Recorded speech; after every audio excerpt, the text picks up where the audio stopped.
Peter Williams is a lecturer at the Liverpool John Moores University. He's an author of Policing Terrorism and a former police officer, and he joins me now. Thank you for being with us. We want to get some more context on this story. And what I want to know now is, at this point in the investigation, they do know that one person carried out the attack. They will be looking to see if this individual was part of a larger network. What else will investigators be looking at? Well, as you said, it's the wider context as to why this, the venue was selected and who this individual actually is, and what we're going to learn about him.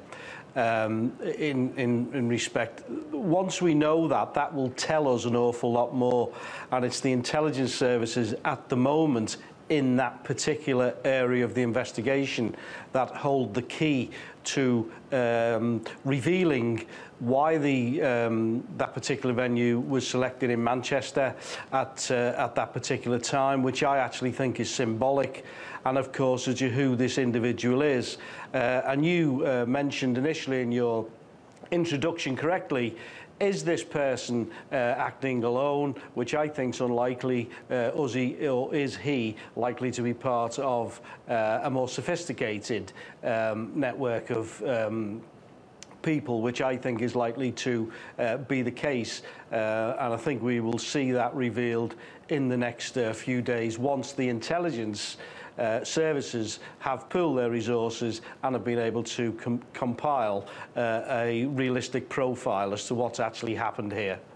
Just briefly before we have to go, I just want to touch on the fact that when we're looking at the profile of a potential attacker, we do know that there are lone wolf incidents like this inspired by Daesh, who have really been squeezed in Iraq and Syria. And again, they're inspiring their fighters to carry out attacks just like this.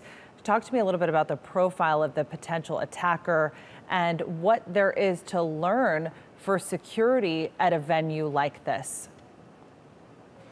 Well, in relation to the profile for the attacker, we're still, as a society, learning some very harsh lessons in respect to the process that what we now call radicalization takes place, and who it's targeted at and who's affected by. Of course, not everybody who becomes radicalized goes on to commit an act like this. So we're very much in a process of learning these sort of lessons, and that's where the intelligence services have such a major part to play, because they have a judgment call, really, a risk assessment to make when individuals cross their desk, if you like, or come to notice as to how much resources they can devote to actually monitoring the activities of these people.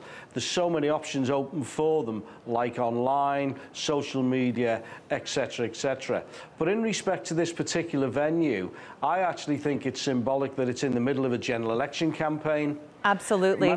Peter, we have to leave it there. Peter, thank you so much for that analysis. We have to leave it there. We'll be back.